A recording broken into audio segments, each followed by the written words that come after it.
and welcome back to the Cover 3 podcast here on CBS Sports. That's Tom Fornelli, that's Bud Elliott, that's Danny Kanell. I'm Chip Patterson, coming to you live at youtube.com/cover3 and everywhere you get your podcasts on demand. Thanks for hanging out. Smash that subscribe, smash that like, and come and join us in the chat, a.k.a. the Cover 3 Tailgate, where Jim, Corey, Joey, and so much more have offered commentary that we will hope to get to from throughout the show. But, guys, we're kind of stuffed to the gills. This is, as you see in the headline of the episode, Big Ten Win Totals Part 1. We've been tackling all of the power conferences alphabetically. That means today will be Illinois all the way through Northwestern. Then we will get started on Wednesday with your Ohio State, your Oregon, your Penn State, and then the rest all the way through USC and Wisconsin.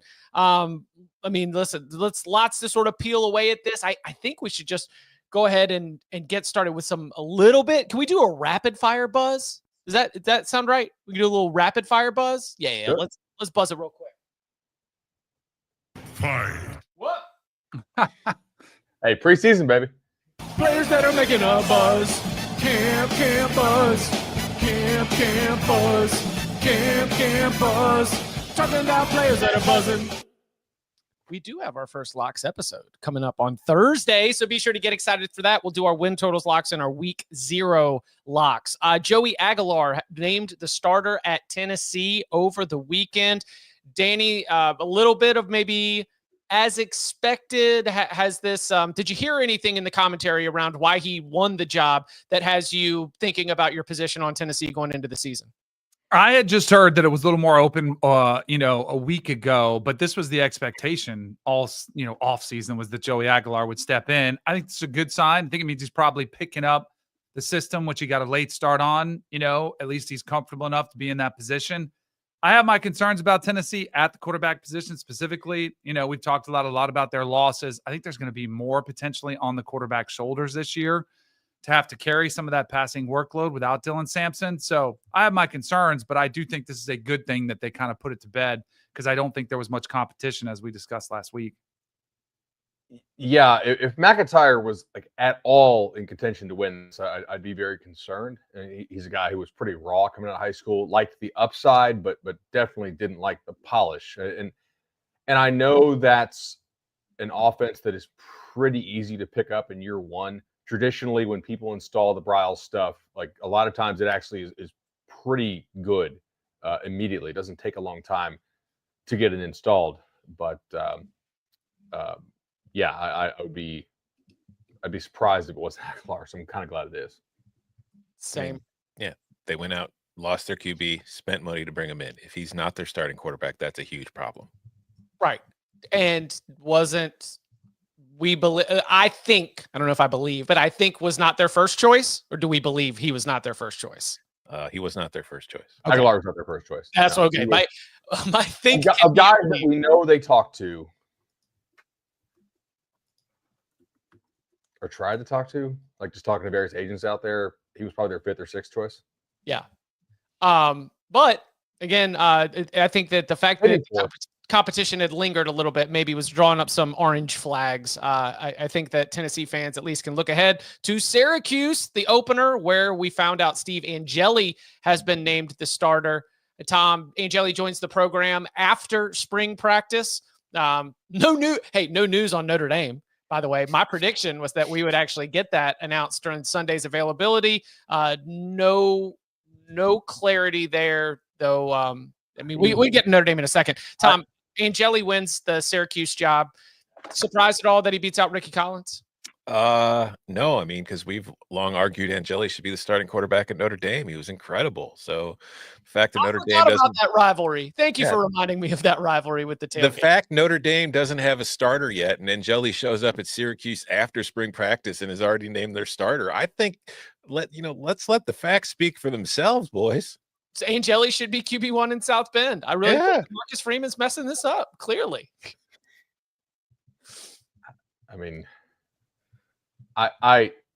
My thought was how much did they really pay Ricky Collins? If LSU really liked Ricky Collins, are they going to let him go to Syracuse if he's actually the heir apparent to Nussmeier? Right. I'm a pretty big believer in reading the market. Nussmeier does not have the option to come back again for 26. Like if Ricky Collins was going to be the guy, I think LSU, which certainly had quite a bit of cash after they lost Bryce Underwood, could have paid Ricky Collins to stay around. So I think if you read into it, it's like, look, LSU didn't pay up to keep him, and Cuse portaled over him. So I was a little surprised they took him to media. That was weird. And when Fran Brown named him the starter, like, what are we doing here? At the end of spring practice. Yeah. But then name him the starter and then go get somebody from the portal. Right. Yeah. So they portaled over him. Yeah. After like 6 months.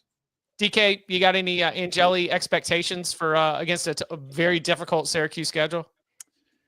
Very low expectations. I mean, they went from a quarterback who led the country in passing yards. I'll be interested to see if they're going to try to do the same thing offensively. They're still going to try to air it out, but the schedule, I think, is one of the top 3 toughest schedules in college football. It's brutal. Yeah. Jam Miller, projected starting running back for Alabama, just an absolute rock of muscle of a running back. Has suffered an upper body injury. He will miss the opener against Florida State, but they are expecting to have him back at some point during the season. Danny, does this mean we hammer the Knowles plus the 13.5? Yeah, money line. Just load up. Beginning of the end for the Tide, right? Any thought in Tallahassee circles about how this news might impact week 1? I don't think it impacts much. I mean, their offensive line is still going to be a bunch of beasts up front. It is the running back position. He's really good. I hate it for the young man. The line hasn't moved. It hasn't budged at all from that 13.5. So from a depth perspective, if it is a hot game, you want fresh legs in there, possibly it favors the Knowles, but I don't think it has too much of an impact. Who are the running backs out there in this year's college football who you think legitimately would move a line a full point? Jeremiah Love. Okay, I think so. Neither of the guys at Penn State because they have 2. They have the other one, yeah. Right. What about at Oregon? If they lost Mackay Hughes? Yeah. He's pretty damn good. Yeah. Yeah.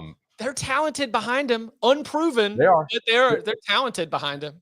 There are some guys out there who I could see emerging potentially, like if Baxter was all the way back for Texas, that'd be right? Like if Ruben Owens really like hit his ceiling at A&M, I think, but like preseason, no. In the chat, Darius Taylor at Minnesota, that's an interesting one. I don't think that would move it a point. No, agreed. Des Reed, I guess, at Pitt, given that like they've already had some problems with depth. And he kind of accounts for half of a wide receiver too. They check the ball around him just a little bit too. You're right. But yet, like Jam Miller, I've got this image now. If he comes, and again, I don't have which upper body, like what the upper body injury was, but I immediately started thinking that it might have been like an arm or something. The way they say it just needs to heal and then he can be back. Jam Miller, again, like I said, I don't know if you guys, anybody in the audience has really looked at this guy. He is huge. And I'm just imagining him with a cast in the college football playoff, just throwing that thing at people. A club.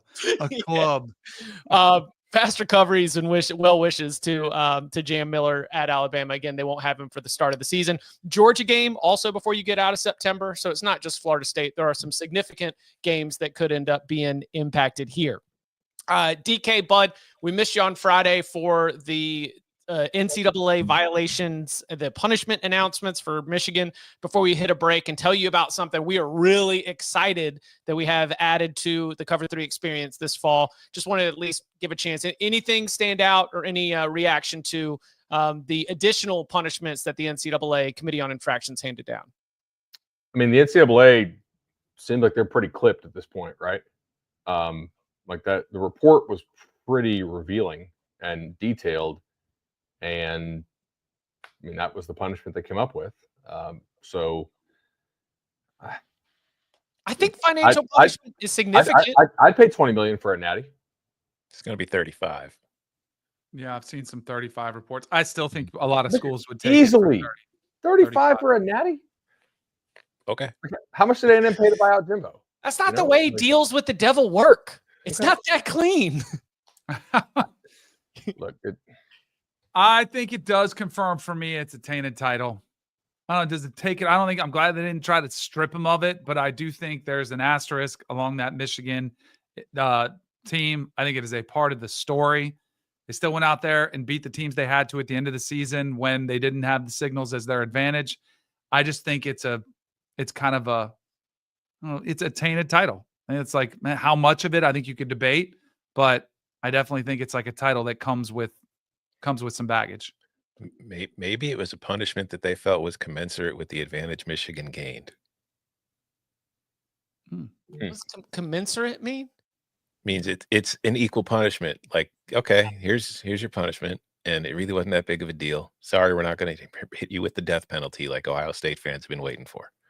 It does strip all of the opportunities that and I'm very broad brush here, we do it the right way at Michigan. The Michigan man, Jim Harbaugh's own, like a Michigan man doesn't cheat. Michigan man doesn't steal. Like it shatters all that.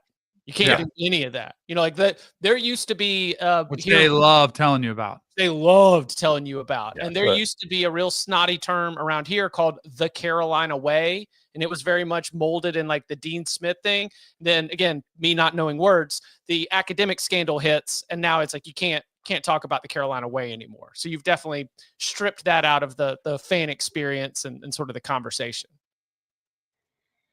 Yeah. What? No, I just look at our society and think, yeah, that's a real punishment for them. Wow. Because you can't just say things about yourself anymore that aren't true and nobody cares.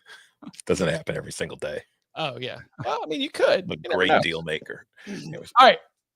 We are fired up because this fall, we are going not only against each other with our locks, we are going against you. We have a great partnership that we're fired up for the 2025 season with the people at Splash. You can join and compete against us in a Cover 3 college football pick'em. If you look on YouTube.com/Cover3, there is a QR code that will take you right to the page to join. We will also have a link in the episode description here on YouTube and also wherever you get your podcasts. Here are the rules. It is 6 games that you will pick every single week. In that, you will get one lock pick that is worth 2 times the amount of points. Picks are due prior to kickoff of each game, and all Saturday games will be locking at noon Eastern time on a Saturday. So if you want to pick a Maction game, if you want to pick a Thursday night or a Friday night game, you can do that. You've got to get it in before kickoff. But if you want to select any of the Saturday games, you've got to lock that in by noon Eastern time on Saturday. We have real cash prizes for the winners in this group. So go ahead. It's free to join. We'll all be in there. We'll all be competing against each other. 6 games against the spread every single week. Tell your friends, get your buddies. It's going to be a lot of fun. We've been talking about, as we've been getting excited for the launch of this game, maybe we're doing leaderboard updates on Saturday night, as part of the reaction show. Maybe we'll sweat some games out if at the end of the season when the guys at the top or the ladies at the top, whoever's competing for the top spots, the cash prizes. So much to do. We're excited about doing it with you. The Cover 3 college football pick'em with Splash. Again, hit that QR code, hit the description for the link. Well, coming up on the other side, we turn our attention to the first half of the Big Ten with a program that's near and dear to our heart, the Fighting Illini. All that and more next. Name's Conrad Harrigan, family man. And if you cross my family, well, you'd better pray. Mobland, new series streaming March 30th on Paramount Plus. Back here on the Cover 3 podcast, our friend Joel in Tailgate asking if Indiana fourth quarter spreads will be available. Smoking through the filter is always a great system play for the locks, but I think that these are going to be more of the full game variety. Jim at 9:04 a.m. Eastern time jumped in and said, in addition to the win totals, can I get a pick for the Leeds-Everton match today? I'm leaning Leeds, but I need DK to confirm my wager. Premier League correspondent Danny Kanell, what are we thinking about Monday Night Football over in England? You know, I've heard a lot about the Leeds diamond formation they've been using lately, and the defense that could be coming out there. I think it's to be a lower scoring game, so take the under the total goals. I have no idea. Do not listen to that. Wow.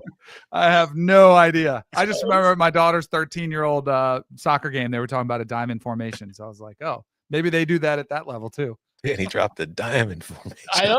Dead in diamonds. Tom, any thoughts here? I would say that typically history suggests that like newly promoted sides in their first home match of the season typically do well. Amazing. That's like I've been firing on some anytime goal scorers for new signees because you want to impress your friends. You're trying to get out there, like you want to put one in the back of the net, win over the locker room a little bit. So yeah, I can rock with that. All right, we've got a big Big Ten to tackle. So I say, gentlemen, y'all ready to count them up? Yo. Do it. As much as I think it's the under is a safe play, like I can't even Count them up. Count them up. How many games y'all gonna win this fall? I can't fathom 8 wins. How many games y'all gonna win this fall? I just can't. I don't see it. It's not on there. It's not the schedule I'm looking at. Unless there's another schedule somewhere. The Illinois Fighting Illini, how many games did they win last fall? How about 10 of them? 10-3 after the bowl win. And as Brett Bielema described to us when he was joining the Cover 3 podcast at Big Ten Media Days, it was really nice because year one, they probably exceeded expectations. They win 8 games. Then they came back, had a little bit of a step back, 5-7 in 23, but then that real breakthrough. And the goal now is to make it consistent. At FanDuel Sportsbook, the win total for Illinois is at 8.5, over at +140, under at -172. You are going to have, as we've talked about several times, a trip to Durham to play Duke in the non-con. But around that, you've got Western Illinois and Western Michigan. Tom, let's do the thing. What are we doing with Illinois? I will start by saying there are 7.5s out there if you want to shop around. I'm under. I'm at 8-4 being the most likely outcome for the Illini, which is why I'm saying if you're some 7-5s, 7.5s out there and you want to go over, they're out there. I understand, like, obviously, I kind of like this team, a little bit of a fan of it. I really like what they've done, but I also think that there's a strong argument to be made that finishing 9-3 in the regular season last year, the team overperformed a little bit. There are questions at the receiver position in that they're losing their top 2 receivers, pretty much the 2 guys that were the passing game at receiver. And we don't know who's going to emerge, if anybody will emerge as in like an actual number 1, or if it's going to be like a committee kind of thing where you spread the ball around. And I think ideally you'd want at least one guy to emerge as your go-to. Defensively, I think they're going to be better this year than they were last year. Like that was one of the interesting parts of last year's team, is that defense really was not fantastic. It wasn't bad, but I think this year you're going to see improvement, particularly if they stay healthy. It's just the schedule is not the easiest schedule. Like you've got Duke on the road. Duke is a very good team. It's been a strong program for a few years now. That is not a game that I would just expect Illinois to walk in and win. You get Indiana on the road. 2 years ago, I'd have been like, I don't care. I'll take Indiana on the road. This year, I don't know if I really want to be seeing Indiana on the road. You get Ohio State coming to Champaign. You have to go on the road for a Washington team that I think will be better this year than it was last year. Wisconsin on the road at the end of the year could be a little difficult, could be easier depending on how things go. Who knows? They might be beat to hell by that point. But just going through all of this, I think Illinois is an 8-4 team more than it's a 9-3 team, more than it's a 7-5 team. And as an Illinois fan, following up a 9-3 regular season with an 8-4 regular season, for me, incredible. That's exactly what I want this program to be capable of doing. It would actually show proof of concept that, okay, it wasn't, until they prove it, you can argue last year was a fluke. If they go out and win 8 games again, it's no longer a fluke. It's just who the program is now. This scares me a little bit. I am over, not like crazily over, but given the juice on this, I would prefer to hold an over ticket. Some stuff we shared on the last Camp Buzz about how maybe the defensive line is better than we thought it was going to be. I think it's pretty important here because I do like the Illinois secondary. They don't, like, towards the back half of the year, like they seem to do a better job, like not making the big time mistakes, which I like a lot. Also, like Bielema with a good team is pretty good at avoiding the slip ups. Mm-hmm. So he lost like 19 games in conference play in the entirety of his career at Wisconsin. You can say that was Big Ten West, and obviously, like, some of it. There's sure, legends and leaders at one point in there. right? But like, if you actually dig through this, like the vast majority of the 19 losses Bielema had when he had those good Wisconsin teams was like at Ohio State, at Penn State, at number 11 Iowa, at number 15 Michigan State, like a really good D'Antoni team, like at a very good Michigan team. They were typically not losing in the role as a favorite. And when I look at this schedule, I like them catching Duke early. At Indiana won't be easy. I think hosting USC certainly won't be easy, but USC has not been a trustworthy road team under Lincoln Riley, like at all. They lost that Maryland team last year. Maybe a bad call helped them out there. At Purdue, I love seeing that as one of your 4 conference road games, because that's one you should win. Last year they actually gave them a scare, so hopefully they should be eyes open for that. Bye week before going to Washington, I like a whole lot, honestly. Like Rutgers at home, I think they have a very good chance to finish the year on a 4-game win streak, even if they drop the game at Washington. And I just don't see more than one game in which they're a large underdog. So if you give me like a really good O-line and a better D-line than people think, and a trustworthy veteran secondary, and a quarterback who's that old, I don't like the receivers either.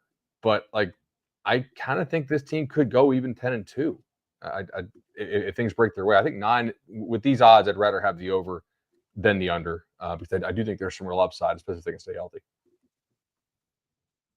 Man, I'm about to switch mine. I was on the under. Bud's got me convinced maybe to take the swing at the over here. We are a Luke Altmaier podcast, right? Yeah, I mean, we're a Luke Altmaier podcast. It was points in the Chipalytics. That's 0.75 wins that I'm just tacking on. You're just Luke Altmaier's presence. That is nearly a whole win in my eyes. The 4 toss-up games on the road, which were really scaring me: Duke, Indiana, Washington, Wisconsin. But Bud makes some really good points. Is Wisconsin a toss-up? I know, but depends on where you are in that team. Favorite, yeah. But it's the Big Ten, That's fair. So I'm going over. I'm going to switch it. I'm going over. Bud talked me into it. Yeah, I was on the fence with it anyway. But if I don't know if I'd let me talk into it. It's Tom's team. He knows the best. No. He's sandbagging. He's doing what's right for him. Listen, Danny, I'm on the over too, but it was something that Bud mentioned that I kept coming back to, because sometimes it's about how a schedule unfolds. Who's your coach? What's your team look like? If they can get to 5-3, I think they finish 9-3. I'm willing to trust Bielema. I'm willing to trust the veteran leadership on this team that they finish 4-0. Now, it is going to be tough, as everybody here has mentioned, going through those games and even getting to 5-3, because at Washington will not be easy, especially when you've got to consider how big a game that's going to be for Washington, right? Washington is going to be just fighting, clawing, trying to get all those games of sort of upper middle tier Big Ten teams. But I don't know where Wisconsin's going to be on November 22nd. Is what's jump around going to look like by the time we get to that stage of the season, given what Wisconsin's schedule is going to look like and the losses that they could accumulate. So yeah, Rutgers home, Maryland home, Northwestern home, like that's got to be 3-0, or else we've got some problems on our hands. So I think they win Wisconsin too. I've got them over as well. And it is because I'm willing to trust the resiliency of a team to take some lumps early, but still finish strong. Golly gee, fellas, I'm just hoping we get to a bowl game. Yeah, let's go. There we go. Time for today. So three overs as we are a Luke Altmaier podcast. Count them out. Turning our attention to the Indiana Hoosiers. Obviously, just the winningest season in program history, the best season for Indiana football since the 1960s. They make the college football playoff. They have an over-under win total at FanDuel Sportsbook of 8.5, over plus 110, under minus 134. DK, as you're looking at Fernando Mendoza, Roman Hemby, some offensive linemen from Notre Dame and elsewhere, as they're trying to get bigger so their quarterback doesn't get absolutely rocked and have to play with the torn ACL. Defensively, they return a lot of the stars that we liked from last year and then add some reinforcements, but the schedule does get tougher. What are we doing with the Hoosiers? Not in the first 3 games. It doesn't. No, it does not. Let's start off 3-0, get some confidence back. So I think there's a chance they might upgrade at quarterback. Last year, as good as it was so little mobility. I think Mendoza comes in, provides them a little bit more escapability. Kyle Kamara, we talked about him a little bit last year. They brought back other pieces on the defense side of the ball. There's still a lot of leftover James Madison transfers that are on the squad. I'm going to go over, but what makes me nervous about the over is when I go through the schedule and I start chalking them up and I'm like, WWW, I'm like, for the wins, I'm like, man, I wouldn't have done this a year ago. Like, I'm already bought in, but you know what? I'm buying into the Cignetti train. I'm buying into what he's selling. I'm going to go over. Over as well. Just juggernaut Hoosiers. Like, this program is the epitome of what everybody wants to be in the Big Ten. I think that they're going to be even better this year with the changes that they've made, getting rid of those losers from last year's roster and replacing them with real winners. I think you look at those road games, Iowa, Oregon, Penn State, all coin flips. I think Indiana's got a great chance to win all of those. They're just that good. And I think that their home slate is pretty damn, easy for the Hoosiers. This is a blue blood program. Always has been. Always will be. Over. Are y'all smelling something? I think so too. What? You telling me this team ain't going to win? Danny just said they're going to win 9 games. What am I saying that's completely out of line? No, I'm just, it is not the words you're saying, it's how you're saying them. Sometimes it's tone, sometimes it's just spot the losses, Chip, name them. Well, that's why I'm under. I think that I just quickly, I don't think at Oregon and at Penn State are coin flips. I think that Indiana is still in a different tier, that not only playing those opponents, but playing those opponents in those environments, 2 of the toughest road environments in the Big Ten. I'm just going to go ahead and get those. And so now the question becomes, if I'm going to go over 8.5, do I really trust that they're only going to have one other loss beyond that? And that's where some of those games of a little bit more of the coin flip variety, of which an Illinois team that I'm bullish on, playing at Iowa. I think there's a chance that you're going to end up taking 2 more losses beyond those 2 road trips. So I am on the under slightly. It's not a bullish. I don't think this team goes 7-5. I don't see that as a realistic outcome, but I do think the step back will include something that ends in an 8-4 season. Yeah, I priced under at -149. So given it's like 134, I'm very slightly to the under here. It's like not some huge edge that I'm going to bet and plop my money down for the course of the season over 15 cents. But if Fernando Mendoza is actually like that dude, if he's a top 10 pick and plays like it this year, then I think we just off our cap, because Indiana's probably going to go like 11-1. I don't know that he's exactly that. I also, like our friend Bill Connolly, who maybe we'll have on the show for a little bonus episode coming up, he did a new stat this year talking about like roster continuity. And this is something that I always wished, like, to be honest, way back in the day, Phil Steele would have expanded on. I just don't know if he had the data to do it. But I remember as a kid getting that magazine, and he would mention that like the Sooners team that beat Chris Winkie there in the Orange Bowl for the national title, 25 years ago. 25 years ago. God, we're old. That team basically lost like no starters the entire year to injury. Like, they just stayed super healthy. And this is sort of one of those things that typically does not seem to happen year to year, and it's not necessarily sticky. Like Arizona State, the 2 years prior to last year, were crazy injured. And last year, they actually finally, they were due some injury luck to the positive, and they actually got it. Indiana last year was extremely healthy throughout the season. And so, yes, they're veteran. Yes, I think they really knew what they had with a lot of those JMU transfers they brought over.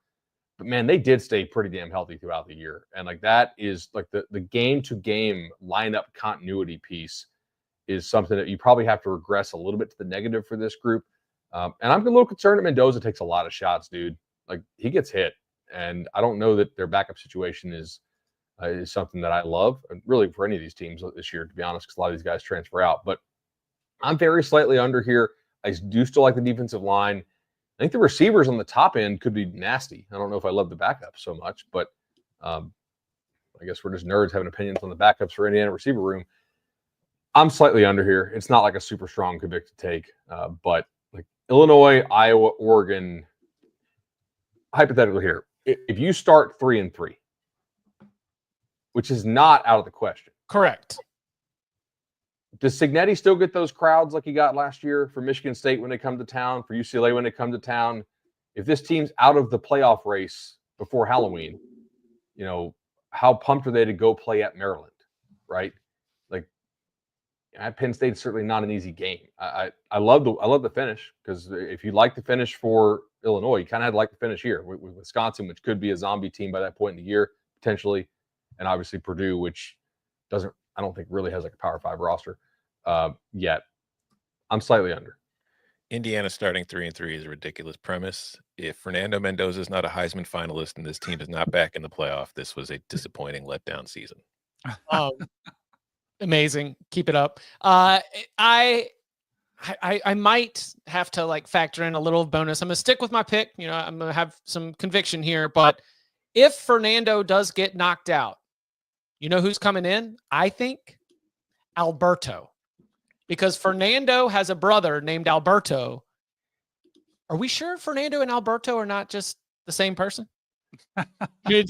We've got two Mendoza. Yes, we've got two Mendoza brothers holding down the quarterback room. I mean, you're probably, if you're the third quarterback, you're just getting steamrolled by pranks during film room, like every single meeting. Like, you've got no chance. You're dealing like there's a real factor. We've got Mendoza rules, like O'Doyle rules. Like, I mean, there's some real Mendoza brother energy that's probably dominating that meeting room. I really hope that Shanahan's going to be able to keep everything in line with those guys, because the Mendoza brothers, you don't want to cross them. Everybody knows that. Alberto Mendoza, redshirt freshman, backup quarterback. If Fernando gets hit, I'm glad Tom's so bullish on this Indiana team. Go Hoosiers. How many games are going to win this fall? Is definitely a question that Kirk Ferentz is hoping has a better answer. The Iowa Hawkeyes have been dealing with some quarterback issues, but he feels like they got one in Mark Gronowski. The transfer from South Dakota State was one of the best players at the FCS level, winning the Walter Payton Award. He joins a program that, even with the quarterback issues, 10 wins 2 years ago, 8 wins last year. Now, the win total over at FanDuel Sportsbook is set for 7.5, with the over at plus 122, the under at minus 150. DK, this is your guy. This is your team. Is this a no-brainer for you, or did you have to all day long? Just give me the over on this one. It's not even a thought goes into it. They have had some of the worst quarterback play that we've seen consistently, like over the past 7 or 8 years of any program, and yet they've still been a team that can rattle off 8 or 9 wins every year. Phil Parker, one of the best defensive coordinators in the game. You can try to trust their offensive line play. You can trust that there's going to be a running back or two that emerge. Mark Gronowski is going to be a difference maker for him. I've got him easily over the 7.5. I'm also over, like, not overwhelmingly, but I am over here. I agree with all Danny's points. Like, they actually have a quarterback now. And I just don't think they've had,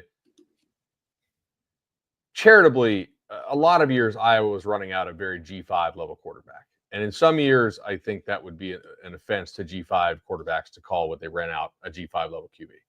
So the fact they have a guy who was like really, really good in the FCS, can make some things happen with his legs, assuming he stays healthy, like, this is just, if you give them one more touchdown per game, which is not a crazy assumption to make, I think they really could be cooking with gas here.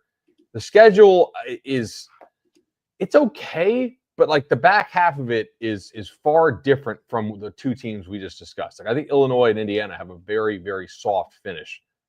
Iowa does not, and maybe that's a good thing. Like, honestly, like you had the Iowa State game early, and you have Indiana in week 5, but like the back half of this, at Wisconsin, Penn State, Minnesota, bye week, Oregon, at USC, Michigan State, at Nebraska. That is really tough. I'm slightly over here. I think this is priced correctly, but I don't think under is a steal by any means. I hear you guys dogging this Iowa offense, talking about their quarterbacks. Cade McNamara played in 8 games for the Hawkeyes last year before he got hurt. Iowa scored at least 30 points in 5 of them. Iowa finished the season averaging 28 points per game. Iowa's offense was not the problem last year. Iowa's offense was fine. Where Iowa has suffered in recent years is along the lines of scrimmage and on defense. They've been overly reliant on turnovers to get stops. And last year, they didn't get nearly the same kind of turnovers that they had been. And I think that their pass rush has suffered in recent years. And that's something Kirk Ferentz kind of talked to us a bit about in Las Vegas, too. I need to see what they have on their offensive and defensive line, because there was a time where Iowa was churning out like first-round picks on the offensive line year after year after year. Haven't really had those guys lately, boys. I don't know if they have them on this year's roster. I think Gronowski is a good pickup for him. I think he could probably be better than Cade McNamara. I don't know if it's going to be enough to make a huge difference, especially when I look at the schedule and I see Iowa State on the road. That's always a tough game. Playing it on the road doesn't make it any easier. Wisconsin on the road will not be an easy game. USC on the road will not be an easy game. Nebraska, the rivalry game, Black Friday in Lincoln, going to be a really tough game for them. And then they get Oregon and Penn State at home. Now, I know Kinnick is a really tough place for other teams to play, but we look at Penn State. That might be one of the best teams in the country this year. Oregon, we look at as a top 10 team. I've got this team going 7-5. Give me the under. Since 2020, when here we they've go. scored at least 21 points, their record is 32-1. I love that. I'm glad you got that one ready to go. Let's Can go. we nitpick this a little bit? Because Tom's right. But also, look at some of the teams they actually scored these points again. Like Troy with a completely rebuilt team, sure. Minnesota, they scored 31. That's actually like a legitimately good performance, I think. But like 7 against Ohio State, 40 at home against Washington. Didn't they have like a bunch of like turnover-rated field position stuff there? I think. They also had one of the best running backs in the country. Caleb Johnson was 20 points on that Michigan State defense. Like that's not good at all. 40 on Northwestern, 42 against Wisconsin. Like again, not teams that were good last year. I mean, 17 at UCLA, quarterback got hurt, obviously. 29 against Maryland. We had the drive before last year. We had the drive for what, 425 in 2023? Was that it? 325. 325. Iowa scored 15.4 points per game in 2023. They nearly doubled the output last year. The offense wasn't the problem last year. Look, agreed. But if you took last year's offense and you put it against this year's schedule, Iowa misses a bowl. Yeah, that's why I'm under. Iowa's schedule last year was a gift that they fumbled. That's why I'm under. You're the one on the over. Yeah, I think their offense is way better. I don't think it will be. All right. I'm on the under. I hate this schedule. I mean, it's like number one, when we talk about the games that you would like to be home and the games you would like to be on the road, that's where Penn State and Oregon, you're like, man, even Indiana, like I don't know exactly. I don't know where those like great opportunities are. Then you look at the game at USC. What do you not have that a lot of teams in the Big Ten are able to get? I'm pretty sure you don't have a travel off week there, right? I mean, that's just going to have to be get out to LA and get home. And while I don't think that highly of Michigan State, they're not nothing. So I don't think it's a great schedule. Really don't like the way it finishes. Obviously, the bones of a good football team are there. I'm excited to see how Gronowski can play because of how excited Kirk Ferentz sounded. But I'm on the under at 7.5. Not rushing to bet a -150. But Tom, like you said, I just see 7-5 at the end of the season. Going to a bowl game where they'll probably care more than the team that they're playing, and they'll win that one and be 8-5 at the end of the year. Something like that. All right. Coming up on the other side, we turn our attention to Mike Locksley and a rebuilt Maryland Terrapin squad, plus the Michigan Wolverines, Michigan State, Minnesota, Nebraska, and Northwestern, and more. Next. The crowd loves champions. Gladiator 2 is an epic spectacle. To amuse you is my only wish. The glory is yours, not mine. Very good. Gladiator 2, rated R, now streaming on Paramount+. Back here on the Cover 3 podcast, looks like Julian Sayin has been named the starter in Columbus. All right, there we go. That did not last that longer. We'll of course have our Ohio State. Will be the first team that we tackle in Wednesday's Win Total show. Yes, Bud. We probably number one, we need to decide as a show when we're going to do the Notre Dame Win Total. Yeah, I was going to say Thursday. I can do when that. They join a conference. Yeah, I'm going to officially switch my pick to Minchie. Oh. Okay. I think if Carr had balled out in the scrimmage, we would have heard about it. I think if Carr, I think if Carr was going to win this job, we would have heard about it. Yeah. Anybody else want to make some bets? It doesn't mean I don't think they both might play, but I think we'll see more Minchie. Not going to waste my time talking about independence. All right, let's turn our attention to the Maryland Terrapins, where they have an over-under win total at FanDuel Sportsbook of 4.5, over at plus 108, under at minus 132. Mike Locksley detailed extensively some of the issues that he found with his team last year, said that he lost the locker room, blamed the NIL, the transfer portal, sort of like modern athletics, but claims to have righted the ship, seems to have a group that he is excited to lead onto the field. So after going 4-8 a year ago, Bud, do you think the Terps can win one more game than that in 2025? I sort of do. I'm a big believer that they hit on Malik Washington. That this kid I think is a pretty nice looking quarterback, dude, and is I was a little bit worried about the loss of Billy Edwards, although he got hurt a lot last year. I do think that's a nice pickup for Wisconsin. We'll get there more on the Wednesday show, but I think they can win some ball games here. Like that's not good. Okay, that's good analysis, Bud. They can win some ball games. Sure. With improved quarterback play, I think they can. Like, I don't know if this receiver room is good, like Jalil Farouk and Caleb Webb and those guys. Okay. O-line, I think, has the potential to be okay with the starters. The depth scares me quite a bit. But, like, I think this defense does have enough athleticism. If you give me, like, a quarterback who I think is probably has the potential to play way better than a Maryland quarterback typically plays, and you give me a defense that gets some stops, I think you could get to 5 wins. I think you can open 3-0. I don't think at Wisconsin is an auto loss, but it's certainly potentially close. At UCLA is not an auto loss. At Rutgers is not an auto loss. Are we sure Michigan State at home is going to be an auto loss? Like, maybe it is, maybe it's not, right? Like, are we sure Indiana? Like, stuff happens in college football. Again, good analysis, Bud. But like, if Malik is the guy, I think the defense can get some stops. 4.5 is not a crazy win total. Rebooted everything. New offensive coordinator, new defensive coordinator, new special teams coordinator. Tom, what's our Bears experience with Monachino? Excuse me? Isn't that how you pronounce his name? Who, the new Maryland defensive coordinator? The Bears.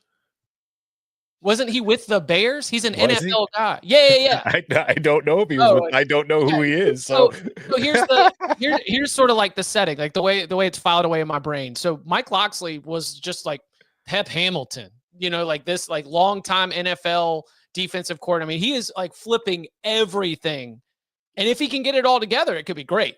If it doesn't, then we might be looking at Mike Locksley's last stand. I don't know what that buyout information is, but it very much seems like a coach is grabbing hold of the ship. We're changing everything out. And if it works to flip the culture, I'm with Bud. I think that this team is too talented to think they can't get to 5-7. I'm on the over here, but I didn't know if we had any extensive knowledge of what we were going to get from our new DC other than, what was an NFL type guy, because I don't always have a book on those types of coaches when they arrive in college. Looking it up real quick, Ted Monachino was an outside linebackers coach with the Bears when they had Khalil Mack, so he was a great coach because he had Khalil Mack. I would say, I mean, I'm with Bud. I think when you look at the history of Mike Locksley, it's kind of it's a two double-sided sword, because like you can argue that he's had far more winning seasons. Like last year, as far as the final record, was the outlier compared to what these Terps teams have done. But at the same time, he's never had a winning record in the Big Ten either. Like Maryland has never had a winning record in the Big Ten since joining the league. So I look at the schedule, you look at the non-con, and they absolutely have to win their non-con games. They have to beat Florida Atlantic. They have to beat Northern Illinois. They have to beat Towson. That's like a minimum if they're going to hit this over, I feel like. And they should win those. But the problem is once you get into conference play, like Bud said, if Malik Washington is who we kind of think he is, then this team could surprise you. But if he's not, or if they suffer some injuries up front, like this could get ugly. So I'm on the under. It's not anything I'm looking to bet, but I feel like Maryland is one team when I try to break down the Big Ten where I feel like I know the absolute least about what's going to happen with this team in this year. And like you mentioned at the top, Chip, there were locker room issues last season, according to Loxley. If they do get off to a slow start, how quickly do those locker room issues resurface and become a problem for them going down the schedule? I kind of had to do some balancing with my over-unders.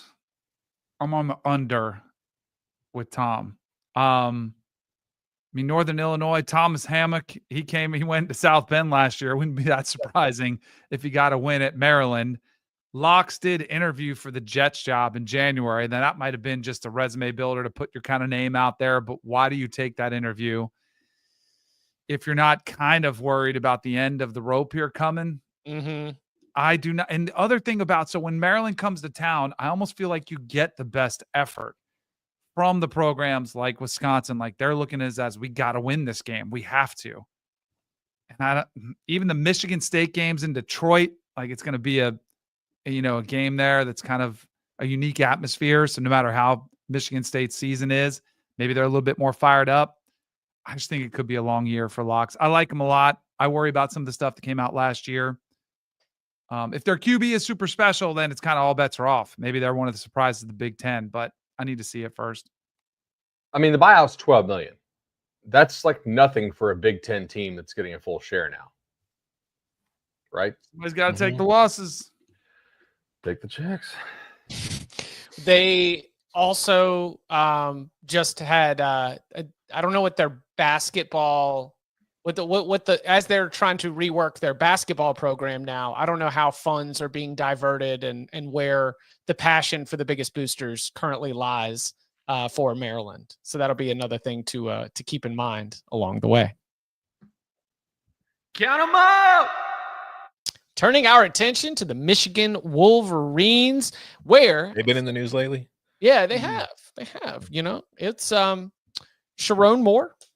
He's he really needs storage space, right? I mean, that's why you delete all the text messages. You're just always worried. You want to have room for the photos of your kids, and so let's just delete all those text messages to make sure that we've got enough room on that cellular device. Win total at FanDuel Sportsbook of 9.5, over at +146, under at -178. Tom, Sharon Moore has no additional games of suspension for this season. He will miss the opener against Western Michigan out in Germany.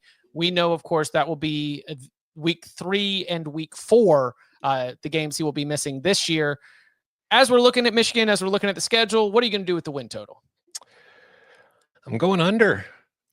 You look at this roster, and I know that at the end of the year last season, they beat Ohio State, they beat Alabama, and they did it with terrible quarterbacks. And they've got Bryce Underwood coming in who, maybe he is Cam Newton. Maybe he's the greatest quarterback in the conference. Maybe he's awesome from the jump, and Michigan is back to full strength. But when it comes to true freshman quarterbacks, I tend to ignore the talent more and just realize that these guys typically all go through ups and downs.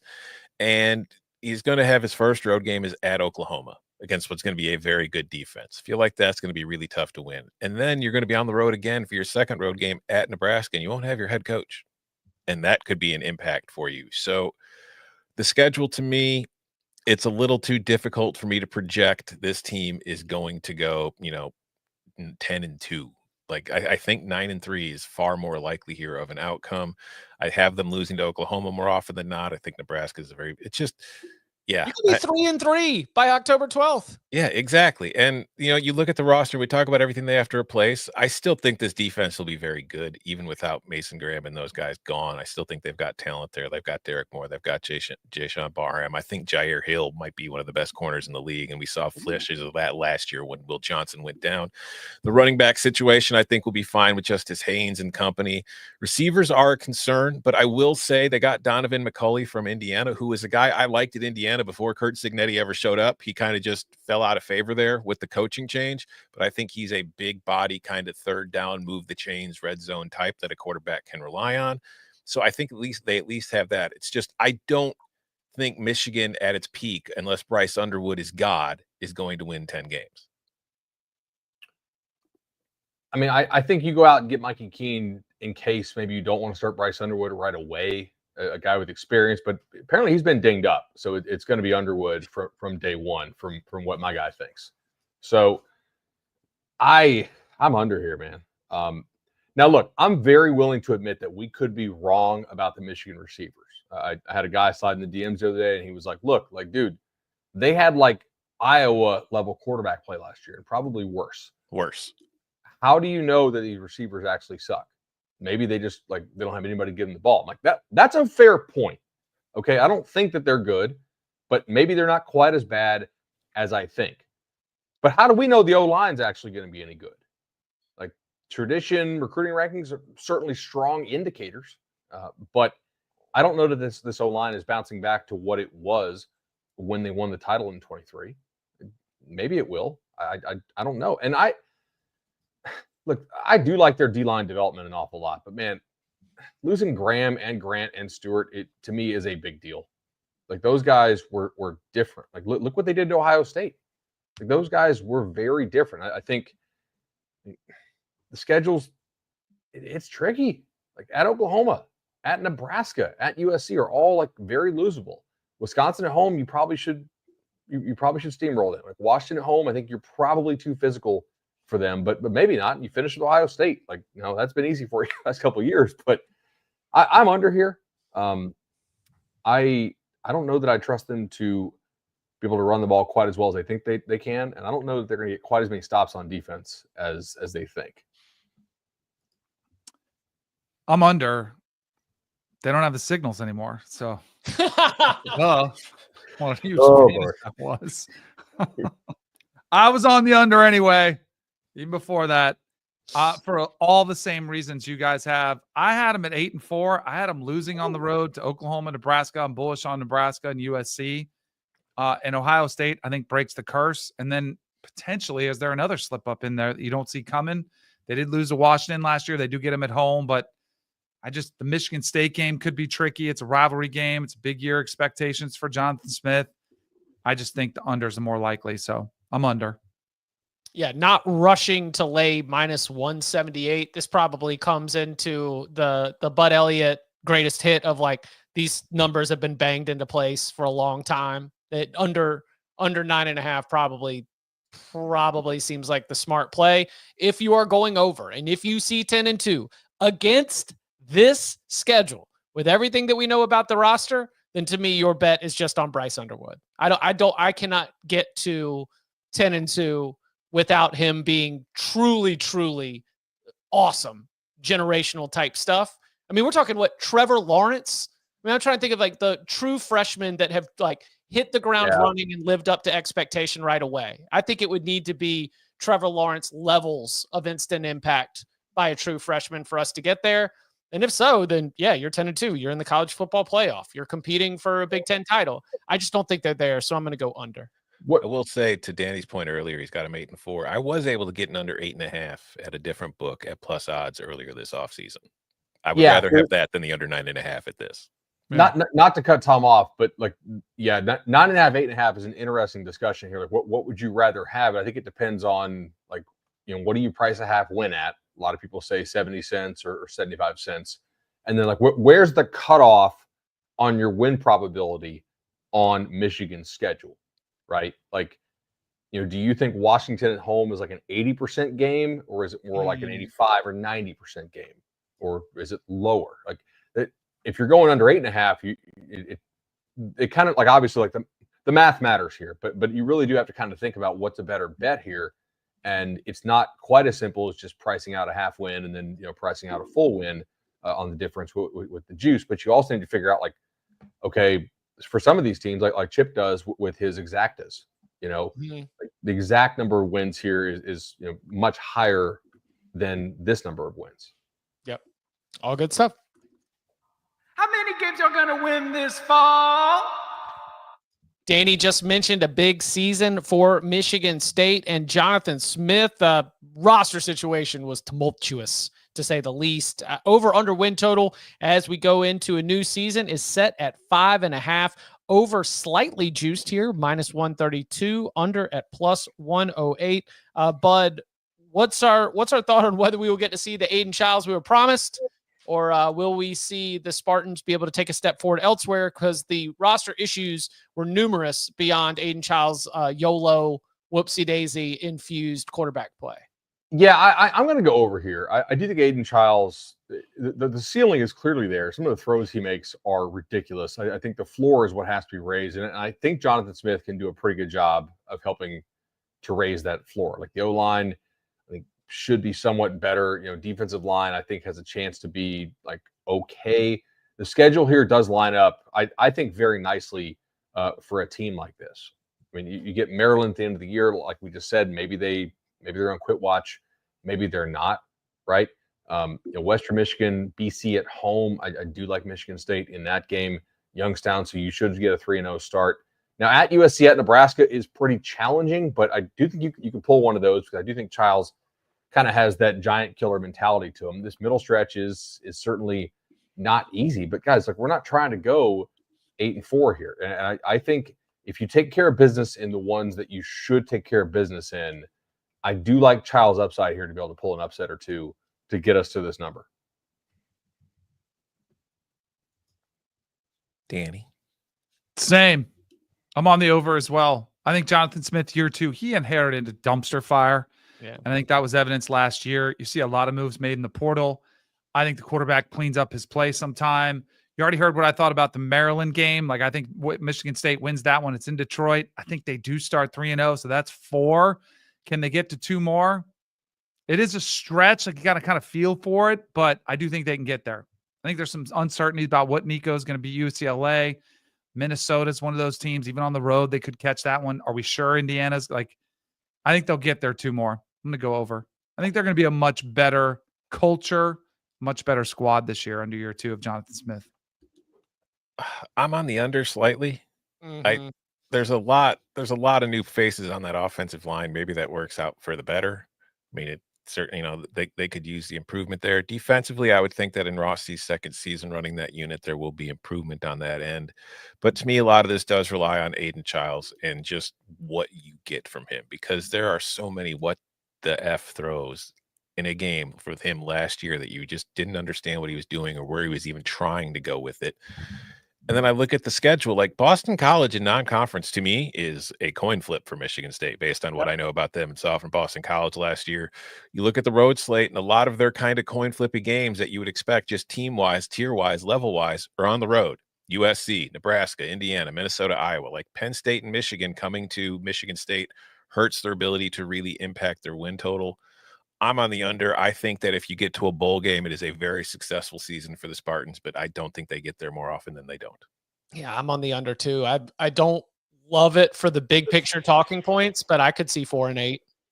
I'm with you. Like, I think that Boston College is a good football team. Dylan Lonergan, former Alabama players, obviously gets there, wins that job. I think the Eagles are going to be pretty good. At USC, at Nebraska, I mean, the whole second half of the season, even until you get down to that last game against Maryland, I could see all of those games being losses for the Spartans, even if they are improved. So don't love it for Jonathan Smith, a coach that we've definitely sung the praises of and bought a lot of stock in, but just coming down to it, trying to balance everything out, I've got this one going under as well. How many games are going to win this fall? Minnesota Golden Gophers. Now the over/under win total at is there anything going on with Minnesota right now? It hasn't been listed. If there is, only FanDuel knows about it, because DraftKings and Caesars have this up. Yeah, correct. Okay. So I wonder if somebody just forgot to repost it for FanDuel. Like, FanDuel, if you're listening, somebody forgot to just hit the button. Yeah. Somebody has been really just low limits hammering Minnesota, and all of a sudden it's caused a bunch of red flags. Too leveraged. We can't afford what number it. do we want to go with then officially for this? Do we want to go with 7.5 or 6.5? Well, let's see what's a little bit like for graphics. I kind of like when we do a little bit less juice. So let's see. Yeah. I mean, 7.5 is juice under minus 180. 6.5 is juice over plus or minus 190. So there's really not like a great. Yeah. there's really not Sounds a like great. a 7 exacta. If I've Depends Right? how you feel. Yeah, which actually, Chip, you can. Minnesota exactly 7 wins is plus 400. dude. Ooh. Mikey says to go 7.5. Okay. He's probably 7.5, got a graphic okay. with 7.5 on it. So You already posted. Okay. Mikey's like, screw you. I am not making another graphic. All right. Coin flip city. I mean, Minnesota's schedule is just filled with games that are in that not going to give it to you as a win, not going to give it to you as a loss. And Drake Lindsey comes over, new quarterback. Obviously, Coy Parrish is one of our favorite players in the entire country. Amazed continually, Tom, that he did not play hockey, but the man likes violence so much. He could have been fantastic growing up in Minnesota, but he chose football, and we're glad for it because we get to watch him play.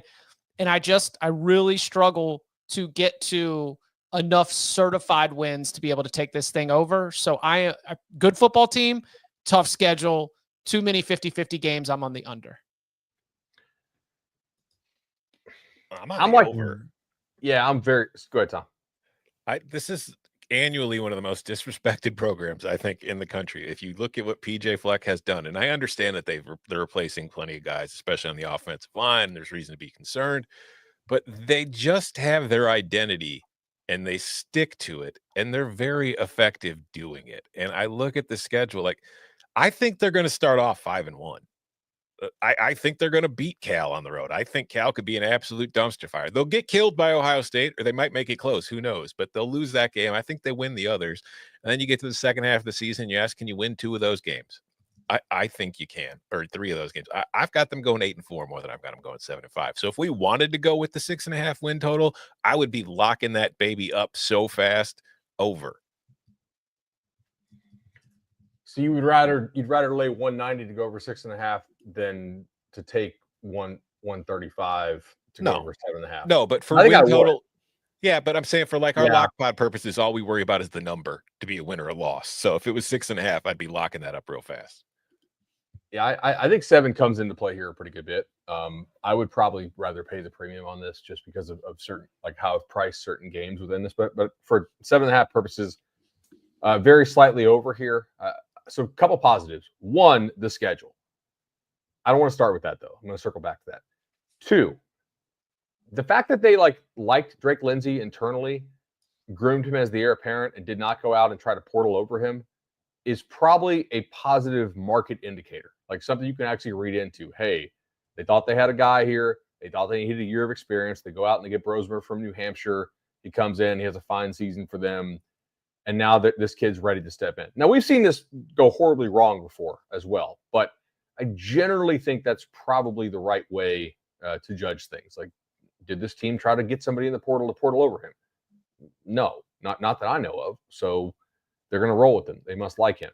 I do think they did a pretty good job at receiver in the portal. Like, relative to Minnesota, team doesn't throw the ball that much. Like, they went out and got Logan Loya from UCLA. They went out and got the kid from Miami, Ohio, who's actually a pretty decent player for that level.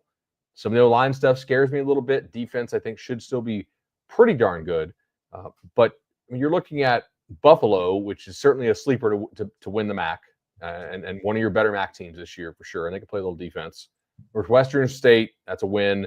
At Cal, seems daunting, but we haven't heard good stuff out of Cal, right?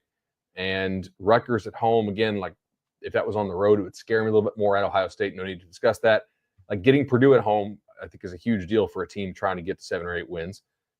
And then the back half of this, you just need to be somewhat stable, and you need either Wisconsin to have fallen off by Thanksgiving, or Michigan State to hit that under, like a couple of guys on the show have, or maybe Nebraska's defense to be worse than I think it is.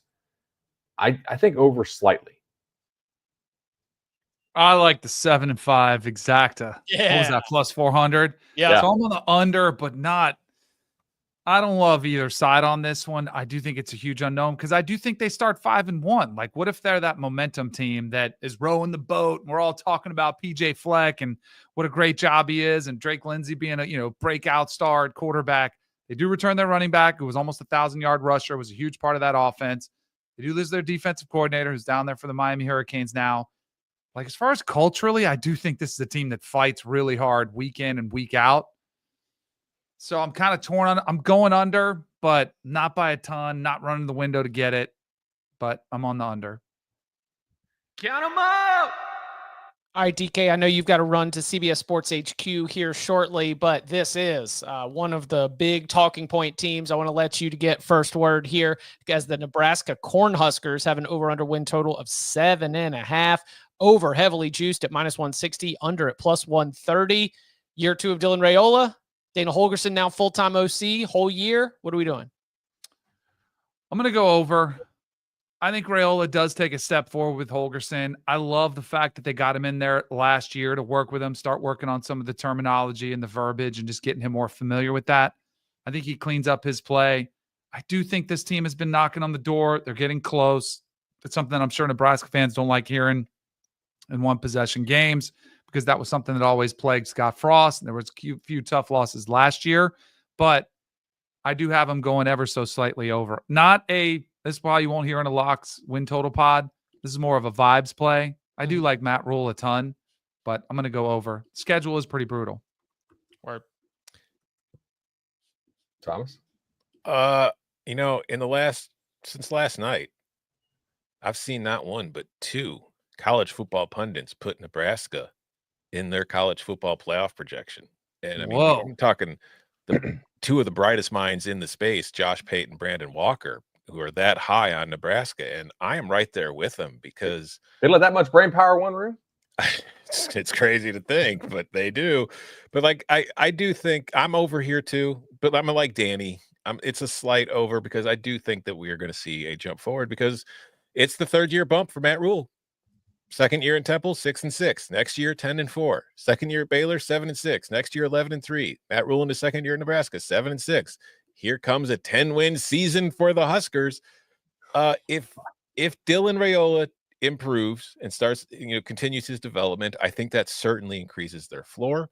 I think talent-wise, I have concerns about the wide receiver room. We'll have to see guys, step up, because I thought that the receivers that they had last year were kind of underrated big bodies who did a good job, and that's going to be difficult to replace. And then there's also the schedule, which does have some problematic spots. You've got Penn State on the road. You've got Michigan coming to town. Those are 2 difficult games, but it's not overly difficult outside of that. So I think there is room for Nebraska to kind of wiggle itself into that playoff projection talk at the end of the year. I mean, this was the reason they were my dark horse when we've been talking conference dark horses this offseason. I chose the Huskers for a reason. I don't think 10 wins is completely out of line here. I think 8 is far more likely, and so is 9, but I only need that to get over the 7.5, so I'm over. I'm under. And I'm a pretty big believer in the quarterback. And I think they did a nice job at receiver. I'm not sure I love the O-line, to be honest. We'll see how those guys play, how healthy they are. Major concerns here along the defensive line, like major. I don't know how this is the top half D-line in the Big Ten, and it might be like bottom 3rd. So I think if that is the case, can Cincinnati score 30? I think so. And then opening weekend, I don't know. But the rest of the offenses, first of all, I'm with you, Bud. I'm on the under. I and defense has kind of been my red flags. But then I was auditing my own opinion, and I was like, how many of these offenses are going to be just like totally exposed? I mean, this team looks like they are destined for 38-35 almost every single week. Mm-hmm. To your point, if the offense is on the schedule, play ball. Yeah, I agree. I don't know. Look, this is not like a crazy strong under for me, and I certainly think if this defense does overachieve and the offense just does what I think it will, they could be a college ball playoff team. Absolutely. And I wasn't joking about some of like the Raiola for Heisman stuff. I think like if you like Nebraska to make the playoff, you probably need to be taking a piece of Raiola at 60 or 70 or whatever he was. Because, guys, the defense ain't taking this team to the playoff, right? Like it's going to be him, the mule load the wagon, right? So, like, let's get on board. I'm okay if I'm extremely wrong about Nebraska's D-line, Tad Young. Yeah, like they might be really good. I don't think they are. We'll see. We're kind of paid to have opinions on this, and we're going to be wrong some, and we're going to be right a little bit. I do think the offense is probably pretty damn good. If the O-line's not good, though, then I think they have real trouble. For the record, I've never been wrong. I've been wrong. I don't care if I'm wrong as long as I'm profitable. You know, push a little, win a little, lose a little, tip dealer, and go out some beer money. Any prediction anybody on this show has ever made that did not come true, that's on the team, not us. That's the player's fault. That's true. Injury. I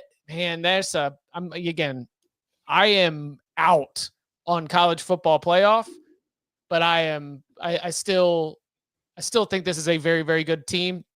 Michigan, which will be a Big Ten on CBS game already announced. Michigan's huge. If they come out, like if they beat Cincinnati, and then in that Michigan game, they are like flying high, looking the part, playing well on both sides of the ball, then I'll know that I'm wrong. But if Michigan goes into Lincoln and wins that football game, then all of a sudden the math to be able to get to where I think some Nebraska fans are hoping to get to gets a little bit tougher. And maybe I feel a little bit better about going under 7.5. Good football team, just not ready to go to 8-4 looking at the schedule. How many games are going to win this fall? Now, can you get to 4 for the Northwestern Wildcats? Over under win total at FanDuel Sportsbook of 3.5. Over heavily juiced, -192. Under at +154. Preston Stone is our new quarterback coming over from SMU, the former starter from the AAC era and to start last year, and the team captain. Remember, 2 team captains, both quarterbacks last year. Preston Stone's one of them. Now, look, he came in. He helped them win a game that Kevin Jennings got a little bit knocked up in later in the season. Knocked out. Excuse me. Knocked up is an entirely different situation. I was going to say. Yeah, breaking news. Tom, save this one. What are we doing with Northwestern at 3.5? I've got them as the slightest of overs. Okay. I don't think. I mean, this is not one I am rushing to bet, but I do think that adding Preston Stone at least gives them a level of competence at the quarterback position that they just did not possess with last year's team. So I think that helps. But I've got them losing the opener to Tulane, which I don't think is a shock to anybody because I think Tulane's favored in that game. Yeah. But I think they could beat Western Illinois. I think they could beat ULM. We're doing this. I think they could beat Purdue. And we have seen evidence of the West Coast teams who have to travel across the country to play these games lose and play poorly on the road, and they get Oregon, UCLA, and USC having to fly across the country to play them along the shores of Lake Michigan where the wind is strong and the breeze is biting. I don't think Oregon's going to lose. I don't think USC would, but I think it could impact UCLA a little bit to allow Northwestern, especially early in the season, to maybe sneak a win. I think this squad can get to 4 going over. I think so too, but there are some things that concern me here. Like, what is this offense going to look like? Preston Stone is not exactly the most mobile guy in the entire world. And like last year, they went with more of a runner at quarterback, and that didn't work with Mike Wright. And you lose some pretty good receivers, like Henning's gone, and Kurtz, and who was like the gadget guy they had? Like he's gone too. I'm not seeing his name on the roster here as I go over this and go over my notes. O-line, I think like actually could be pretty okay. So can you steal a game? Like for me to go under these 4.5, like I need to be really, really convinced that you just flat out suck. And I think the defense, especially the secondary, is like competent enough to steal a game or two, and the offense should be able to patch it together. So I'm very slightly over here. I think there are some games in the back half of the schedule that maybe if things aren't going well for those teams, you could steal. I'm looking at you, Minnesota game on November 22nd. Like if Minnesota is not having the year they want to have, do they roll into that game super motivated, right? I don't know. Maybe they do. They usually play hard under PJ, but it's not a guarantee. I'm very slightly over. Under. Wow. Look at this hater. Yeah. I mean, it's tough. It's hard. I mean, how do you run the math on this? Okay, I'll give you Western. I'll give you ULM, but ULM ain't nothing to sneeze at. Yeah, I'm gonna call Purdue a toss up, right? So something my dad told me, he's like, about 90% of the guys in the minors are there. So the 10% of guys who are actually prospects have somebody to play against. Yeah, it's true. Yeah. And they're getting paid. I will say something nice about Northwestern. I will say the stats are never pretty for Cam Porter, who I believe in his career is averaging fewer than 4 yards per carry. He tries hard. But under 3.9 yards per carry when you're facing 10-man boxes, not too bad. I mean, seriously, he's a good running back. He is, but he's been running into 10-man boxes his entire damn career. No one has respected the downfield pass. Oh, and playing in the Lake Michigan stadium, can't throw the ball anyway. Mm-hmm. It's tough scene. Yeah. Count me on the under on that one. Those boys are wearing pads too, David. The punter says we're in the Say Something Nice segment. It's Northwestern. Yes, we're in the Say Something Nice segment. Yeah. We like them. Oh, we do think their coach might win the Big Ten Coach Fight Club. Oh, that's right. Everybody says Fickle, and I'm like, have you guys actually watched the Northwestern game? Because this dude's pretty jacked. He played D-line. He's 15 years younger than Fickle. Mm-hmm. He was an all-conference FCS D-lineman. It looks like he still works out and is 15 years younger. I think I'm taking him over Fickle. I need to hear from Luke about how this trip in the F-16 went after media days, because remember he was going to go fly in the jet just to see what his body could handle, which is one of the hardest things I've heard someone say about aerial travel. We'll have to check in and say, Coach, how was the F-16? Maybe I might be back in Fickle's corner because that's some big time self-determination. I want to see what kind of colors come out of my body. All of them, Coach. All of them. All right. We are going to be back on Wednesday to be able to get the rest of the Big Ten. It will begin with the Ohio State Buckeyes, who, as we mentioned earlier, just named Julian Sayin as the starter. Oregon, Penn State, Purdue, Rutgers, UCLA, USC, Washington, and Wisconsin. Make sure that you come and hang out for that. And reminder, the Cover 3 Splash promo game is going. That's right. The Cover 3 college football pick'em. It is 6 games against the spread, 1 lock that is a best pick worth 2 times the value. All of the games lock Saturday at noon, but you still can get in those weeknight games as long as you get them before kickoff. We will have a link for the Cover 3 college football pick'em brought to you by Splash in the description of this show. We will continue to remind you about it until the start of the season. Real cash prizes going to multiple winners in this game, and we are all going to be competing as well. Season-long competition. Very fired up for that, and our thanks to our friends at Splash. And you can follow him on Twitter at Tom Fornelli. You can follow him at Bud Elliott 3. You can follow me at Chip _Patterson. Gentlemen, thank you very much. Thank you.